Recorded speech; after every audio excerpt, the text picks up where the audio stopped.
મારું નામ વસાવા મોક્ષિતા છે. મારા સાથે મિત્રો પટેલ હેતવી અને પટેલ સોની જીલ છે.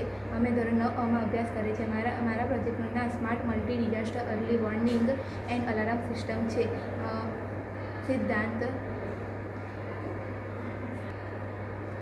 આ પ્રોજેક્ટ સેન્સર અને શાળાની શોધના સિદ્ધાંત પર કાર્ય કરે છે. વિવિધ સેન્સર આગ, ભૂકંપ અને પૂરના સંકેતોને ઓળખે છે અને પૂર્વ ચેતવણી આપવા માટે એલાર્મ સક્રિય કરે છે.